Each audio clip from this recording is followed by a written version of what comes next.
की दहलीज। हेलो। हाँ बेटी प्रिया, कैसी हो तुम?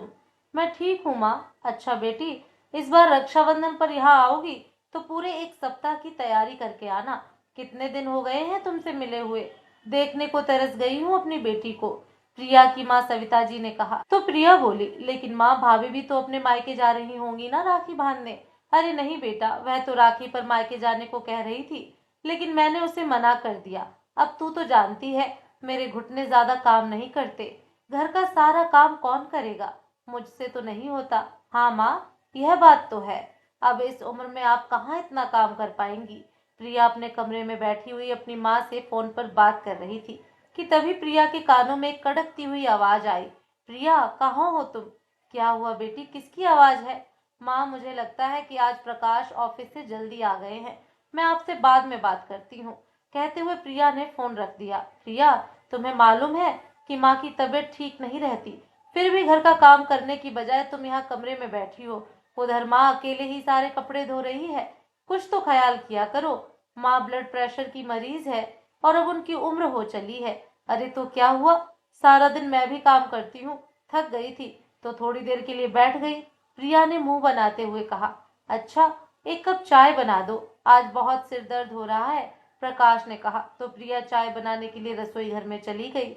करीब एक वर्ष पहले जानकी जी प्रिया को अपने बड़े बेटे प्रकाश की पत्नी और अपने घर की बहू बनाकर लाई थी। छोटा बेटा पवन अभी कुंवारा था। प्रकाश के सामने तो प्रिया काम करने का दिखावा किया करती थी और उसके ऑफिस जाने के बाद अपनी माँ से फोन पर बातें करने बैठ जाती थी। घर में बर्तन और साफ सफाई के लिए काम वाली बाई लगी हुई थी, परंतु इसके अतिरिक्त घर का बाकी का सारा काम जानकी जी को ही करना पड़ता था। जब भी जानकी जी उसे काम में मदद करने के लिए आवाज लगाती, तो प्रिया कोई ना कोई बहाना बनाकर टाल देती। अभी बचपना है, यह सोचकर जानकी जी भी शुरू शुरू में उसे ज्यादा काम करने को नहीं कहती थी। लेकिन शादी के एक वर्ष बाद भी प्रिया ने किसी काम में दिलचस्पी नहीं दिखाई, तो जानकी जी ने उसे समझाना चाहा। देखो बेटा, अब अपने मायके से ध्यान हटाकर ससुराल की जिम्मेवारियों का समझो। इतना कहने की देर थी कि प्रिया ने घर में हंगामा खड़ा कर दिया। इस बात को लेकर प्रकाश और प्रिया के बीच जोरदार झगड़ा हुआ। उसके बाद जानकी जी ने प्रिया को कुछ ना कहना ही बेहतर समझा। प्रिया दिन भर फोन पर कभी अपनी माँ से तो कभी सहेलियों से बात करती, अपनी मर्जी मुताबिक रहती। बस अपने पति प्रकाश के घर लौटने के समय रसोई घर में जाकर थोड़ा बहुत काम करने का दिखावा करने लगी। आज प्रकाश जल्दी आ गया तो अपनी माँ को इस तरह काम करते देख वह प्रिया पर भड़क उठा था। प्रिया अपने पति प्रकाश के लिए रसोई घर में चाय बनाने गई, तभी अचानक आंगन से उसकी सासू माँ के चिल्लाने की आवाज आई। क्या हुआ माँ? प्रकाश दौड़ता हुआ आया तो देखा कि उसकी माँ जानकी जी फर्श पर फिसल कर गिर गई थी। उनसे उठा नहीं जा रहा था। प्रकाश ने प्रिया को आवाज दी और जानकी जी को सहारा देते हुए कमरे में ले गया। जानकी जी का तो पैर में बहुत दर्द हो रहा था, तो उन्हें डॉक्टर के पास ले जाया गया। भगवान का शुक्र है, हड्डी में कोई फ्रैक्चर नहीं आया है, लेकिन पैरों में मोच आई है, जिस कारण उन्हें इतना दर्द हो रहा है। अभी आपकी माता जी को कुछ दिन आराम करने की जरूरत है, डॉक्टर ने बताया। तो प्रकाश की सांस में सांस आई। वे लोग जानकी जी को घर ले आए। प्रिया, डॉक्टर ने माँ को एक सप्ताह बिस्तर से उठने को भी मना किया है, इसलिए तुम्हें माँ का खास ख्याल रखना है। उन्हें कोई तकलीफ नहीं होनी चाहिए। प्रकाश ने प्रिया को हिदायत दी तो प्रिया ने हाँ में सर हिला दिया। आज इस बात को 3 दिन बीत चुके थे। क्या बताऊं माँ, जब से मेरी सास बिस्तर पर पड़ी है मेरे सर तो मुसीबत पड़ गई है। सारा दिन काम करते करते बुरी तरह थक जाती हूँ। पूरे 3 दिन हो गए, ना जाने कब उठने का नाम लेंगी बिस्तर से, प्रिया ने अपनी माँ सविता जी से फोन पर कहा। तो वह बोली, बेटी मुझे तो लगता है तेरी सास को कोई चोट वोट लगी नहीं है, यूं ही नाटक किए बिस्तर पर पड़ी है। तुझे ज्यादा काम करने की जरूरत नहीं है, बैठे बैठे उन्हें यूं ही खिलाती रहेगी तो फिर तो तेरी सास बिस्तर से उठने का नाम नहीं लेगी। हाँ माँ, बात तो आप ठीक कह रही हो। मैंने तो आज किटी पार्टी में जाने का प्रोग्राम भी कैंसिल कर दिया था। अब सोचती हूँ कि चली ही जाऊं, पीछे सासू माँ अपने आप देख लेंगी। ठीक है माँ, अब फोन रखती हूँ, पार्टी से आने के बाद बात करूं। घर का काम छोड़कर प्रिया शाम के समय पार्टी में चली गई। उसे लगा था कि प्रकाश को आने में अभी बहुत वक्त है, लेकिन उसे यह याद नहीं रहा कि 3 दिन बाद डॉक्टर ने जानकी जी को फिर दिखाने को कहा था। माँ को अस्पताल ले जाने के लिए प्रकाश जब घर आया तो देखा कि उसकी माँ धीमे कदमों से चलकर रसोई घर में जा रही थी। यह क्या माँ, कोई काम था तो प्रिया को कह देती। नहीं बेटा, बस गला सूख रहा था, इसलिए पानी पीने के लिए उठी थी, जानकी जी ने कहा। तभी गेट खुलने की आवाज आई। कंधे पर पर्स लटकाए हाई हील्स से टक टक की आवाज करती प्रिया घर के अंदर दाखिल हुई तो सामने प्रकाश को खड़े देखकर उसकी हवाइयां उड़ गईं। प्रिया, यह तुम कहाँ से आ रही हो? प्रकाश ने पूछा तो प्रिया सकपकाते हुए बोली, वह मैं किटी पार्टी। उसके इतना कहने की देर थी कि प्रकाश गुस्से से उबल पड़ा। क्या माँ को इस हालत में छोड़कर तुम किटी पार्टी पर चली गई थी? तो क्या हुआ, मेरी अपनी भी तो कोई जिंदगी है। प्रिया की बात सुनकर प्रकाश को बहुत गुस्सा आया, लेकिन किसी तरह गुस्से को काबू में रखते हुए प्रकाश अपनी माँ के कमरे में जाने लगा। तभी प्रकाश का छोटा भाई पवन ऑफिस से घर लौटा और बोला, भाभी बहुत तेज भूख लग रही है, जल्दी से खाना ला दो। तभी प्रिया बेशर्मी सी बोली, ये हुक्म किसी और पर चलाना, मैं यहाँ की नौकरानी नहीं हूँ जो दिन भर तुम लोगों की सेवा में लगी रहूं। यह बात सुनकर प्रिया का देवर पवन हक्का बक्का रह गया। वहीं कमरे में जाते प्रकाश के कानों में यह बात पड़ी तो उसका खून खौल उठा। वह उसी समय प्रिया के पास आया और खींच के 2 तमाचे उसके मुंह पर जड़ दिए। बदतमीज, मेरी चुप्पी का यह मतलब नहीं कि तुम जो मुंह में आए वह बोलती जाओ। ये क्या कर रहे हो भैया? पवन ने अपने भाई प्रकाश का हाथ पकड़ते हुए कहा। तुमने मुझ पर हाथ उठाया, तुम्हारी तो मैं पुलिस कंप्लेंट करूंगी। जेल की सलाखों के पीछे ना भिजवाया तो मेरा नाम भी प्रिया नहीं। आंखों में आंसू ले प्रिया बोली और पैर पटकते हुए कमरे में चली गई और अपनी माँ को फोन लगा दिया। इधर जानकी जी ने प्रकाश से कहा, बेटा रोक ले बहू को, नहीं तो बहुत बड़ी मुसीबत खड़ी हो जाएगी। उसे जो करना है करने दो, डॉक्टर के अपॉइंटमेंट का टाइम हो गया है, हमें जाना है। कहते हुए प्रकाश ने जानकी जी को सहारा दिया और गाड़ी में बिठाकर अस्पताल ले गया। इधर सविता जी के पास प्रिया का फोन आया तो वह बोली, अच्छा उसकी इतनी हिम्मत, तू जल्दी से फोन रख और अपना बैग तैयार कर, मैं अभी तुझे लेने के लिए वहां पहुंच रही हूँ। मीरा बहू, मैं प्रिया को लेने जा रही हूँ, समझते क्या है यह लोग अपने आप को। ऐसा कहकर सविता जी घर से बाहर निकल गई। थोड़ी देर में सविता जी के पति मोहनलाल जी अपने बेटे मुकेश के साथ दुकान से घर वापस आए तो यहाँ वहां देखते हुए मीरा से बोले, बहू सविता कहीं नजर नहीं आ रही, कहीं गई है क्या? जी बाबूजी, माँ जी प्रिया को लेने के लिए गई हैं। यह सुनकर मोहनलाल बोले, प्रिया को लेने गई हैं? अच्छा, रक्षाबंधन आ रहा है इसलिए लेने गई होंगी। नहीं बाबूजी, प्रिया का फोन आया था, शायद उनके घर में फिर से लड़ाई झगड़ा हो गया है। यह सुनकर मोहनलाल जी और मुकेश दोनों चिंता में पड़ गए।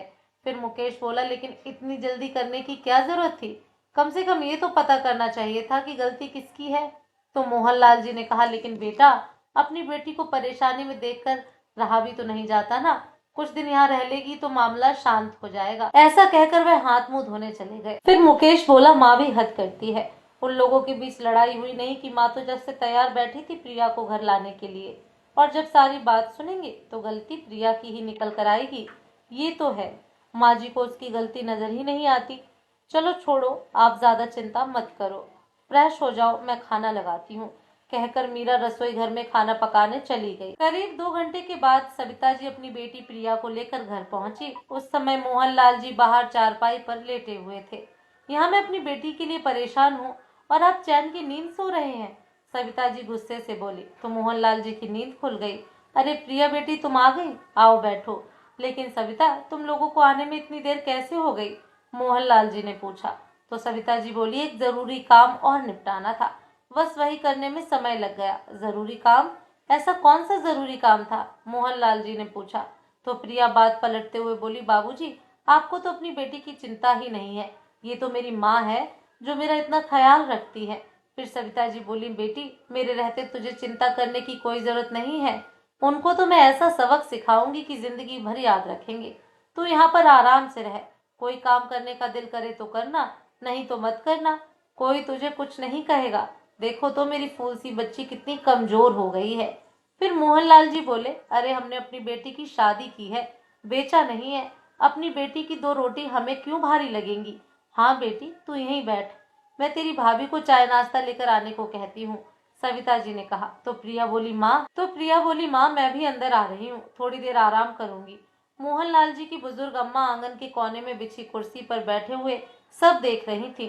सविता जी और प्रिया के अंदर जाने के बाद उन्होंने मोहनलाल जी को अपने पास बुलाया और बोली, देख मोहन, ये जो कुछ भी हो रहा है ना, अच्छा नहीं हो रहा। बेटी को इतनी सह देना अच्छी बात नहीं है। मैं सविता बहू को कुछ कहूंगी तो वह उल्टा मुझ पर ही बरस पड़ेगी, इसलिए तू उसे समझा। हाँ अम्मा, तुम चिंता मत करो, सब ठीक हो जाएगा। कहकर मोहनलाल जी कमरे में चले गए। प्रिया के लिए चाय लेकर जब उसकी भाभी मीरा कमरे में आई तो उसके पास बैठते हुए बोली, प्रिया ऐसी भी क्या बात हो गई थी? क्या बताऊं भाभी, ऐसी सास तो किसी दुश्मन को भी ना मिले। ना जाने मेरे पीठ पीछे मेरे पति को क्या पट्टी पढ़ाती है कि वह तो ऑफिस से आते ही मुझ पर भड़क जाते हैं, मेरे साथ मारपीट करने लगते हैं। उन्हें तो सिर्फ मुझ में कमियां ही कमियां नजर आती हैं। दुख और परेशानी नजर आती है तो सिर्फ अपनी माँ की। अरे प्रिया, लेकिन छोटी मोटी बातें तो घर में होती रहती हैं। तुम्हें शांति से काम लेना चाहिए था। अपने पति को प्यार से समझाती तो वो जरूर समझते। अरे भाभी, आपको क्या लगता है, क्या मैं अपना घर बसाना नहीं चाहती? वही मुझे समझने को तैयार नहीं है तो मैं क्या करूं? भाभी, मुकेश भैया तो बहुत अच्छे हैं जो तुमसे प्यार से बात करते हैं, लेकिन सब लोग एक जैसे नहीं होते। कोई बात नहीं प्रिया, तेरे भैया उनसे बात करेंगे, सब ठीक हो जाएगा, मीरा ने कहा। तो प्रिया बोली, भाभी यह तो मैं हूँ जो उन लोगों को बर्दाश्त कर रही हूँ। अगर ऐसी सास और ऐसा पति तुम्हें मिल जाते तो तुम तो उन्हें 2 दिन भी ना झेल पाती। तो मीरा बोली, नहीं प्रिया, ऐसी बात नहीं है।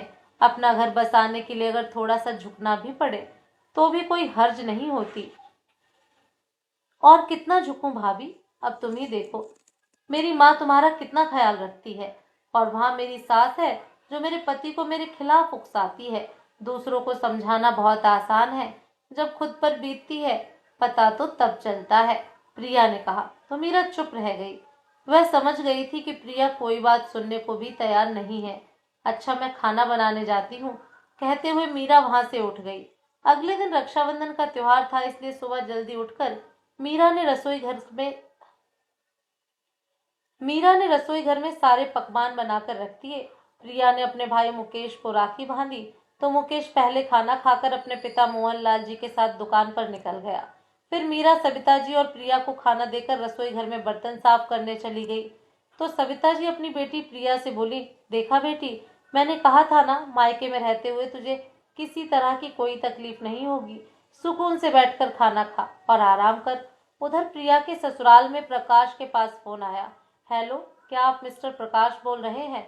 मैं पुलिस थाने से बात कर रहा हूँ। आपके खिलाफ एक शिकायत आई है, जल्द से जल्द यहाँ पहुँच जाइए। यह सुनकर प्रकाश की हैरानी का ठिकाना न रहा। जानकी जी भी परेशान हो गई। प्रकाश थाने जाकर आया तो जानकी जी ने पूछा, पुलिस वालों ने क्या कहा बेटा? तो प्रकाश हताशा भरे स्वर में बोला, कहना क्या था, प्रिया और उसके घर वालों ने हमारे खिलाफ पुलिस में शिकायत दर्ज कर दी है और यह भी कहा है कि दहेज को लेकर हम लोग आए दिन उसके साथ मारपीट करते हैं। क्या? लेकिन बेटा, हमने तो कभी दहेज का जिक्र तक नहीं किया, जानकी जी ने कहा। तो प्रकाश बोला, हाँ माँ, प्रिया और उसके घर वाले दहेज के नाम पर हमें झूठे केस में फंसाना चाहते हैं।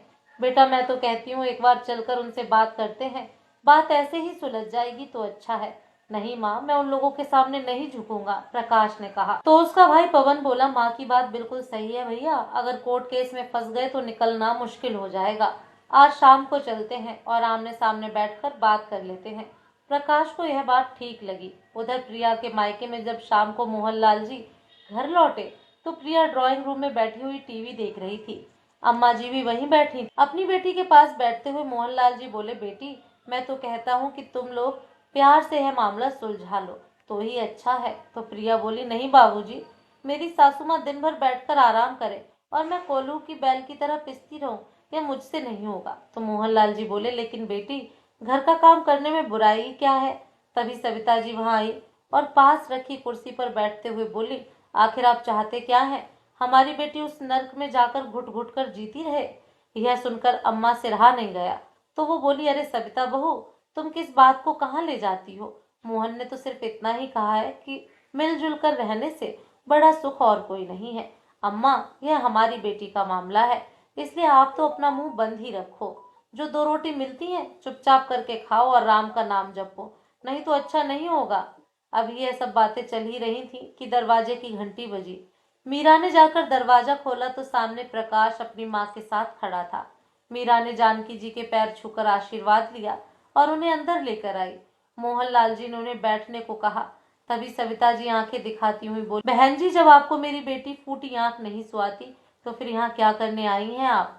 तो जानकी जी ने विनम्रता से कहा, देखिए बहन जी, आराम से बैठकर बात करते हैं, तभी तो कोई हल निकलेगा।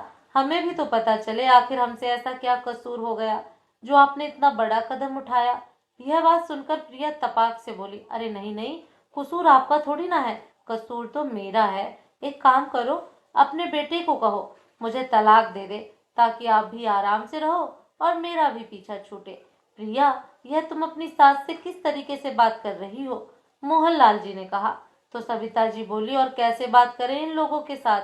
हमारी बेटी को इतना परेशान करके रखा है, तो क्या उनकी आरती उतारेंगे हम? तभी प्रकाश अपनी चुप्पी तोड़ते हुए बोला, माँ जी, किसने किसको परेशान कर रखा है यह तो हम ही जानते हैं। ऊपर से आप लोगों ने ही हमारे खिलाफ दहेज की झूठी शिकायत दर्ज करवा दी। यह बात सुनकर मोहनलाल जी की हैरानी का ठिकाना न रहा। उधर मीरा और मुकेश भी हक्के बक्के खड़े थे। किसी को इस बारे में कुछ मालूम ही नहीं था। लेकिन हमने तो कोई शिकायत नहीं की, मोहनलाल जी ने कहा। तो सविता जी बोली, शिकायत मैंने की है। मेरी बेटी पर हाथ उठाने की हिम्मत कैसे हुई इन लोगों की? तभी मीरा सबके लिए चाय बनाकर ले आई। तो जानकी जी ने कहा, भाई साहब, बहू तो आपके घर में भी है, क्या वो अपने ससुराल की जिम्मेवारियां नहीं संभालती? अगर हम अपनी बहू से ये अपेक्षा रखते हैं तो इसमें गलत क्या है? इस पर जो बातें उसने हमें सुनाई उसे हम तो क्या, कोई भी सहन नहीं करेगा। तो सविता जी ने कहा, अरे मैंने तो अपनी बहू को बेटी की तरह रखा हुआ है, लेकिन आपने तो कभी प्रिया को अपनी बेटी समझा ही नहीं।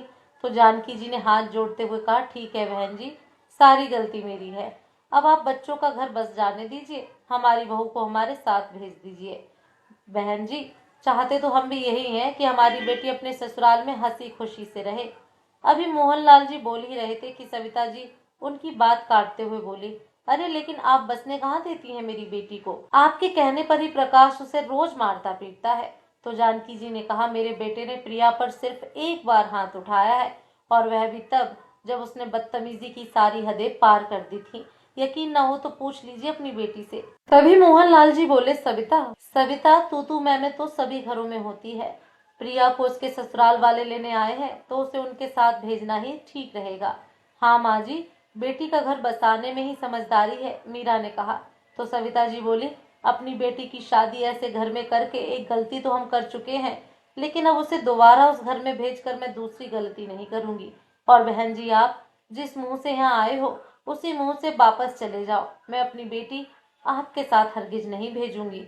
मुकेश ने भी अपनी माँ को लाख समझाने की कोशिश की, लेकिन ना तो सविता जी मानी और ना ही प्रिया जाने को तैयार थी। यह सब सुनकर प्रकाश बोला, बस माँ, अब यहाँ खड़े रहकर हम लोग अपनी और बेइज्जती नहीं करवाएंगे। अभी के अभी यहाँ से चलो। जाते जाते जानकी जी ने मोहनलाल जी से कहा, भाई साहब, मैं तो यह सोच कर आई थी कि अब आप ही इस बात का कोई हल निकालेंगे, लेकिन यहाँ तो आपकी कोई सुनने को तैयार नहीं है। हो सके तो पुलिस में की गई झूठी शिकायत वापस ले लीजिएगा। अच्छा, चलते हैं। अरे नहीं बहन जी, बैठकर बात करते हैं, मोहनलाल जी ने कहा। लेकिन प्रकाश जानकी जी को लेकर वापस चला गया। फिर मोहनलाल जी अपनी पत्नी से बोले, थाने में जो शिकायत की है उसे अभी के अभी जाकर वापस लो। अरे मुझे जो करना है मैं देख लूंगी, आप अपना काम करो। सविता, मुझे नहीं लगता तुम अपनी बेटी का घर बसने दोगी। वह लोग तो प्रिया को ले जाने के लिए आए थे, लेकिन सिर्फ तुम्हारे कारण बनी बनाई बात बिगड़ गई। तभी मुकेश प्रिया से बोला, प्रिया, एक बात सच सच बताना, क्या प्रकाश तुझे दहेज के लिए मारता पीटता है?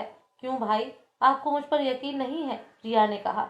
तो सविता जी बोली, इन सब बातों के लिए घर के बड़े बैठे हैं, तुझे इसमें पंचायती करने की कोई जरूरत नहीं है। माँ, घर के बड़े अगर संभाल सकते तो बात संभाल लेते और प्रिया को उसके ससुराल वालों के साथ भेज देते।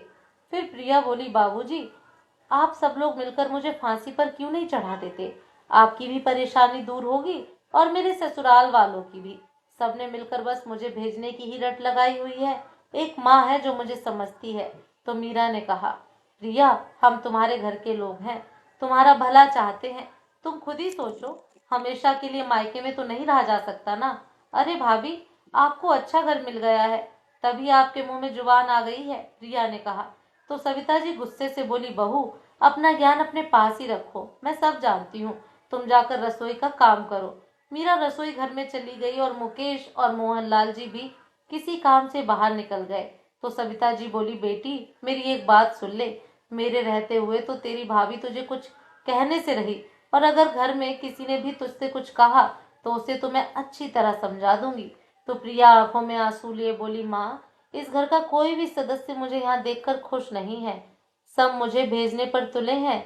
तो सविता जी ने कहा, तुझे चिंता करने की कोई जरूरत नहीं है, तू यहाँ आराम से रह। मैं तेरी भाभी को देसी घी का हलवा बनाने को कहती हूँ, आराम से बैठकर खाएंगे। हाँ माँ, सब लोगों की बातें सुन सुनकर मेरा भी दिमाग खराब हो गया है, तुम जल्दी से हलवा बनवा कर ले आओ। कहते हुए प्रिया सोफे पर लेट गई। एक सप्ताह बीत गया था। प्रिया की भाभी मीरा अपने कमरे में बैठी थी। तभी मुकेश कमरे में आया और बोला, समझ नहीं आता कैसे सुलझेगी यह समस्या। तो मीरा बोली, मैं तो कहती हूँ प्रिया को जितनी जल्दी उसके घर भेज दो उतना ही अच्छा होगा। अरे मीरा, चाहता तो मैं भी यही हूँ कि वह समय से अपने घर चली जाए। आस पड़ोस के लोगों और रिश्तेदारों में जब यह बात पता चलेगी तो हमारी कितनी बदनामी होगी, मुकेश ने कहा। तो मीरा बोली, लेकिन माँ जी को तो यह बात समझ में नहीं आती। उस दिन जब प्रिया के ससुराल वाले घर आए थे तो उनकी बात सुनकर भी प्रिया की ही गलती नजर आ रही थी। अरे मीरा, गलती तो सारी प्रिया की ही है। शादी से पहले पूरे 23 साल वह इस घर में रही है, क्या मैं उसके स्वभाव को नहीं जानता? फिर मीरा बोली, फिर भी माँ जी तो हमेशा उसकी ही तरफदारी करती हैं। अगर इसी तरह चलता रहा तो हमारे घर में झगड़े होने शुरू हो जाएंगे। प्रिया तो किसी काम को हाथ नहीं लगाती, खाना खाती है तो थाली वहीं सरका देती है, पानी का गिलास तक खुद भर कर नहीं पीती। माँ मुझे ऑर्डर करती है और मैं उसे पानी ला कर देती हूँ। अब घर में सदस्य बढ़ेंगे तो क्या काम नहीं बढ़ेगा? सारा दिन घर का काम करते करते मैं भी थक जाती हूँ। अब मैं अगर उसे घर की साफ सफाई में मदद करने को कहती हूँ तो मना कर देती है, रोटी या सब्जी बनाने को कहती हूँ तो भी मना कर देती है, और ऊपर से कहती है मैं इस घर की नौकरानी नहीं हूँ, यह सब तुम्हारी ड्यूटी है तो तुम्हें ही करो। अरे मीरा, इसी बात का तो रोना है, उससे कोई काम ही तो नहीं किया जाता। ये तो उसे माँ ने सिर पर चढ़ा रखा है, नहीं तो अब तक मैं ही उसकी अकल ठिकाने लगा देता। देखिए जी, मैं तो बस इतना चाहती हूँ कि घर में कोई लड़ाई झगड़ा ना हो, नहीं तो दुनिया तमाशा देखेगी। वो तो छोटी छोटी बातों पर कलेश करने लगती है। माँ, भाभी ने मेरी पसंद की सब्जी नहीं बनाई, यह तो चाहती ही नहीं कि मैं इस घर में रहूं। बताओ मैं क्या करूं? मेरी जगह अगर और कोई होती तो अब तक घर में कलेश खड़ा कर देती। मैं तो फिर भी चुप हूँ। अरे मीरा, वह तो मैं जानता हूँ। फिर मीरा ने कहा, अगर यही बात मैं उससे कहूंगी तो उल्टा ये जवाब देगी कि वह तो मेरी माँ इतनी अच्छी है जो तेरा इतना ख्याल रखती है। लेकिन यह बात उसे समझ में नहीं आती कि अच्छा भी अच्छों के साथ ही बना जाता है। मैं तो शर्म लिहाज के कारण चुप हूँ ताकि झगड़ा और ना बढ़े। नहीं मीरा, तुम तो कुछ मत बोलना, नहीं तो माँ तुम्हें छोड़ेगी नहीं। अरे तभी तो कहती हूँ कि आप उसे प्यार से समझा दो ताकि वह शांति से अपने घर चली जाए। ठीक है, मैं प्रिया से बात करता हूँ, तुम अपना काम निपटा लो। कहते हुए मुकेश अपने कमरे से बाहर आया तो देखा प्रिया अकेली बैठी अपने मोबाइल में व्यस्त थी। उसके पास बैठते हुए मुकेश बोला, प्रिया, आगे का क्या सोचा है तुमने? तो प्रिया गुस्से से बोली, भाई, मैं अपने घर चली जाऊंगी, तुम्हारे ऊपर बोझ बनकर नहीं बैठूंगी, लेकिन एक शर्त पर जाऊंगी। शर्त? कैसी शर्त? प्रकाश ने हैरानी से पूछा। तो प्रिया बोली, मैं अपने पति प्रकाश के साथ अलग रहना चाहती हूँ। तो मुकेश ने अपना सर पकड़ लिया और बोला, घर में कुल मिलाकर तुम 4 लोग हो और उसमें भी तुम्हें बंटवारा चाहिए? क्यों भाई, 4 लोगों का काम क्या कम होता है? एक मेरी सास है जो हमेशा बिस्तर पर पड़ी रहती है, और दूसरा वह देवर जिसकी शादी करने का भी नाम नहीं ले रहे वो लोग। उसकी शादी हो तो मेरा भी काम कुछ कम हो जाए। अरे प्रिया, वह चिंता उन लोगों की है, लेकिन मुझे तो इतना पता है कि 4 लोगों में बंटवारा करवाने की बात मैं तो नहीं करूंगा। तो ठीक है, अगर बंटवारा नहीं होगा तो मैं भी नहीं जाऊंगी, क्योंकि मुझसे इतना काम नहीं होता। उसी समय सविता जी वहां आई और बैठते हुए बोली, क्या बात हो रही है भाई बहन में? तो प्रिया बोली, बात क्या होगी, मुझे कहते हैं कि अपने ससुराल वापस चली जा। हे भगवान, जिसे देखो इसे ससुराल भेजने की रट लगाए बैठा है। अगर अपने मायके आकर बैठी है तो ऐसा भी क्या गुनाह हो गया उससे? मेरी बेटी तुम्हें अच्छी नहीं लगती क्या? सविता जी ने कहा। तो मुकेश बोला, माँ, अभी तो तुम उसे शह दे रही हो, लेकिन बाद में तुम ही पछताओगी। माँ, मैं तो एक काम करती हूँ, मैं चुप करके अपने ससुराल चली जाती हूँ। मुझे परेशान करेंगे तो मैं सहन कर लूंगी, और अगर सहन ना हुआ तो कहीं जाकर मर जाऊंगी। कम से कम इन लोगों को तो शांति मिल जाएगी ना। प्रिया ने कहा। तो मुकेश बोला, मैं अच्छी तरह जानता हूँ उन लोगों को, कोई तुझे कुछ नहीं कहता। अगर तू अपनी जुबान कम चलाए और घर की जिम्मेदारियां संभाले तो। देख लिया माँ, मेरे मायके वाले ही मेरे दुश्मन बने बैठे हैं। मगरमच्छ के आंसू बहाते हुए प्रिया बोली। तो सविता जी ने कहा, बेटी जिसको तेरे यहाँ रहने से परेशानी है वह यहाँ से जा सकता है, लेकिन मैं तुझे कहीं नहीं जाने दूंगी। और मुकेश, तू दिन रात उठते बैठते क्या तुझे एक ही काम है? अभी उसके माँ बाप जिंदा हैं, तुझे चिंता करने की जरूरत नहीं है। ठीक है, मैं तो उसका भला चाहता था, अगर कोई समझने को तैयार ही नहीं है तो फिर करो जो मर्जी, मैं आगे से कुछ नहीं बोलूंगा, कहकर मुकेश वहां से उठ गया। मीरा वहीं पीछे खड़ी सारी बातें सुन रही थी। फिर सविता जी बोली, एक यह घर के लोग हैं और दूसरा हमारे पड़ोस ने, जो मुझसे पूछते हैं, सविता बेटी घर कब जाएगी? ससुराल वाले इतने दिन बेटी को कैसे भेज देते हैं? फिर प्रिया बोली, मुझे तो समझ नहीं आता, मैं यहाँ आई हूँ तो इन लोगों के पेट में क्यों दर्द हो रहा है? तभी उसकी भाभी मीरा वहां आई और बोली, प्रिया यह समाज है और समाज तो ऐसे सवाल उठाएगा ही, इसलिए अपना घर बसाने में ही समझदारी है। बस माँ, अब तो मेरी बर्दाश्त से बाहर हो गया है, मैं चाहे मरूं जीऊं, लेकिन अब यहाँ नहीं रहूंगी। क्यों चली जाएगी? हम दोनों माँ बेटी यहाँ साथ में रहेंगे, जिसे जो बोलना है वह बोलता रहे। पर माँ, आपका बेटा बहू मुझे जीने तो नहीं देते। बेटी, तुझे कोई एक बात कहे तो उसे चार सुनाया कर, तुझे यहाँ दबकर रहने की कोई जरूरत नहीं है। अरे माँ, मैं आपकी बेटी हूँ, दबकर रहना तो मेरे खून में ही नहीं है। अगर दबकर रहना होता तो मैं अपने ससुराल में ना रह जाती। चलो माँ, अंदर चलकर टीवी देखते हैं। कहते हुए प्रिया वहां से उठकर चली गई और पीछे पीछे सविता जी भी। अम्मा जी वहीं आंगन में बैठी सारी बातें सुन रही थीं। उन्होंने मीरा को इशारे से अपने पास बुलाया और बोली, बहू, ऐसे तो ये माँ बेटी किसी के काबू में नहीं आएंगी, लेकिन दादी मैं क्या करूं? माँ और प्रिया तो समझाने से भी नहीं समझते। बहु पुरानी कहावत है, लातों के भूत बातों से नहीं मानते। यह वही लातों के भूत है। आगे तू खुद ही समझदार है। अपनी दादी सास का इशारा मीरा अच्छी तरह समझ चुकी थी। वह बोली, आप ठीक कह रही हो दादी, कुछ ना कुछ तो करना पड़ेगा। सोचते हुए मीरा रसोई घर में खाना बनाने चली गई। तभी उसे प्रिया के मोबाइल की बेल बजने की आवाज आई। मीरा ने बाहर जाकर देखा तो प्रिया फोन पर बात कर रही थी। बात क्या कर रही थी? शेरनी की तरह गुर्रा रही थी। आप लोगों में कुछ शर्म बाकी है या नहीं? कितनी बार मैंने कहा है कि मैं उस घर में वापस नहीं आऊंगी, क्या आपको समझ नहीं आता? तो दूसरी ओर से जानकी जी की आवाज आई, प्रिया बेटी, आगे से इस घर में तुम्हें कोई तकलीफ नहीं होगी। प्रकाश भी तुमसे कोई गलत व्यवहार नहीं करेगा। सारे गिले शिकवे भूलकर वापस आ जाओ। फिर प्रिया के हाथ से फोन लेते हुए सविता जी बोली, बहन जी, अगर आप चाहती हैं कि मेरी बेटी वहां वापस आ जाए तो हमारी एक शर्त है। अगर प्रकाश मेरी बेटी के साथ अलग घर में रहे तो मैं अपनी बेटी को वापस भेजने को तैयार हूँ। आपसे और आपके छोटे बेटे से उसका कोई सरोकार नहीं होगा। यह क्या कह रही हैं बहन जी? मैं भला अपने बेटे से अलग कैसे रह सकती हूँ? ठीक है, फिर रिश्ता तोड़ देने में ही भलाई है। रखो अपने बेटे को अपनी गोद में बिठाकर, कहते हुए सविता जी ने फोन पटक दिया। रसोई घर में खड़ी मीरा यह सारी बातें सुन रही थी। मन ही मन बोली, ये दोनों समझती हैं कि यही शेर हैं, लेकिन इन्हें यह नहीं पता कि कोई सवा शेर भी हो सकता है। अब देखो मैं क्या करती हूँ। थोड़ी देर बाद सविता जी और प्रिया शॉपिंग करने के लिए बाजार चले गए। करीब 2 घंटे बाद जब घर वापस आए तो उस समय मीरा अपने कमरे में आराम से सो रही थी। तभी प्रिया गुस्से से उबलती हुई उसके पास आई और बोली, क्यों महारानी, अपना अपना खाना बनाकर खा लिया और हम लोगों का बनाया ही नहीं। बाकी सब लोगों के कपड़े भी धो दिए, पर मेरे कपड़े वहीं मैले पड़े हैं। हाँ, तो मैं तुम्हारी नौकर नहीं हूँ, अब से अपना काम खुद कर लिया करो, मीरा ने आंख तेरते हुए कहा। उसके यह तेवर देखकर प्रिया हैरान रह गई और फिर बोली, लो, इसमें नौकर वाली क्या बात हो गई? घर का काम है, वह तो तुम्हें करना ही पड़ेगा। प्रिया गुस्से से बोली। तो मीरा ने कहा, क्यों, क्या तुम मुझे यह काम करने की तनख्वाह देती हो? तनख्वाह किस बात की? घर की बहू हो, काम तो करना ही पड़ेगा। अच्छा, तो क्या तुम किसी के घर की बहू नहीं हो? अपनी जिम्मेवारियों से भागकर तुम क्यों यहाँ आकर बैठ गई? अब से तुम अपना काम खुद करोगी, मुझ पर रौब जमाने की जरूरत नहीं है। अब अपनी जबान पर ताला लगाकर अपना काम करना शुरू कर दो। क्या हो रहा है यह सब? और मीरा बहू, तुम अपनी ननद से है किस तरीके से बात कर रही हो? माँ जी, मैं वैसे ही बात कर रही हूँ जैसे करनी चाहिए।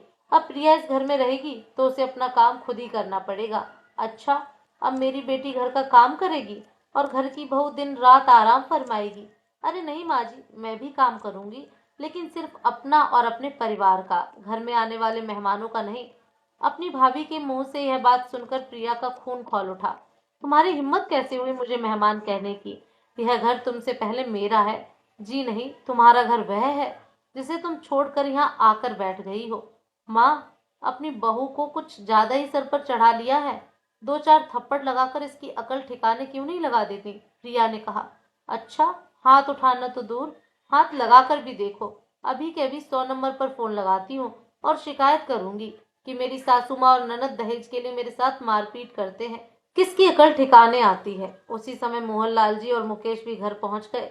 लड़ाई सुनकर जैसे ही मोहनलाल जी कमरे के अंदर जाने लगे, तभी मुकेश ने उन्हें रोक दिया। बेटा, अंदर जाकर मामला सुलझाना पड़ेगा, नहीं तो घर का नाश हो जाएगा। अरे पिताजी, घर का नाश तो पहले ही हो रखा है, अब सुधरने का समय है।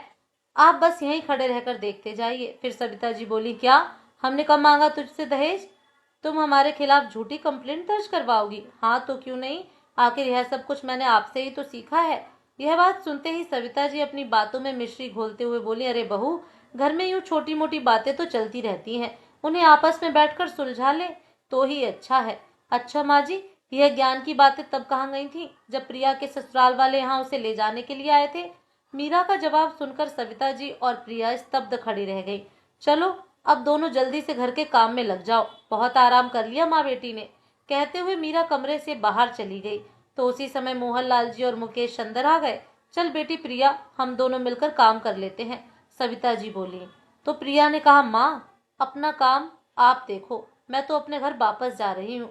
बाबूजी, आप अपने दामाद को फोन लगा दीजिए कि वह आकर मुझे ले जाएं। हाँ बेटी, है तूने बिल्कुल सही फैसला लिया, मैं अभी प्रकाश को आने के लिए कहता हूँ। कहते हुए मोहनलाल जी ने प्रकाश को फोन लगाया। तो दूसरी ओर से जो बातें उन्हें सुनने को मिली, उनकी हैरानी का ठिकाना न रहा। फोन रखते हुए वह बोले, सविता, एक बात तो बताओ, क्या कल जानकी जी का फोन आया था? हाँ, फोन तो आया था, प्रिया को वापस आने के लिए कह रही थी। अच्छा, तो तुमने क्या कहा? मोहनलाल जी ने गुस्से से पूछा। तो सविता जी कुछ बोल ही नहीं पाई। तभी मोहनलाल जी ने अपनी पत्नी के मुंह पर एक जोरदार तमाचा रसीद कर दिया और बोले, तुम माँ हो या दुश्मन, जो अपनी बेटी का घर बसने ही नहीं देना चाहती? हमारे घर से बेइज्जत होकर जाने के बावजूद उन्होंने फिर से फोन किया और उनके सामने तुमने एक नई शर्त रख दी कि पहले घर का बंटवारा करो, फिर हमारी बेटी वापस आएगी। उसी समय प्रिया बोली, अरे बाबूजी, अब मैं जा तो रही हूँ, फिर माँ का कसूर क्यों निकाल रहे हैं? तभी एक और झन्नाटेदार थप्पड़ प्रिया के गाल पर पड़ा। यह देखते हुए अम्मा जी बोली, मोहन, अगर यह थप्पड़ तूने पहले लगाए होते तो आज घर उजड़ने की नौबत ही नहीं आती। फिर गुस्से से उबलते मोहनलाल जी बोले, बदतमीज लड़की, अब प्रकाश तुम्हारे साथ कोई रिश्ता नहीं रखना चाहता। अपने बेटे प्रकाश की चिंता में जानकी जी की तबीयत इतनी बिगड़ गई कि वह आईसीयू में भर्ती हैं। यह सुनते ही प्रिया की आंखें खुली की खुली रह गईं। फिर मोहनलाल जी बोले, जानकी जी को कुछ हो गया तो उनकी हालत की जिम्मेदार सिर्फ और सिर्फ तुम होगी, और उसके बाद प्रकाश तुम्हें कभी नहीं अपनाएगा। तो प्रिया रोते हुए बोली, बाबूजी, मैं अभी के अभी अपने ससुराल वापस जा रही हूँ, चाहे मुझे उनके आगे हाथ जोड़ने पड़े, पैर पड़ने पड़े, चाहे लाख माफी ही क्यों न मांगनी पड़े, पर मैं अपनी गृहस्थी उजड़ने नहीं दूंगी। ऐसा कहते हुए प्रिया ने अपना बैग उठाया और घर की दहलीज लांग कर चली गई। दोस्तों, आपको ये कहानी कैसी लगी कमेंट करके जरूर बताएं। फिर मिलूंगी एक नई कहानी के साथ।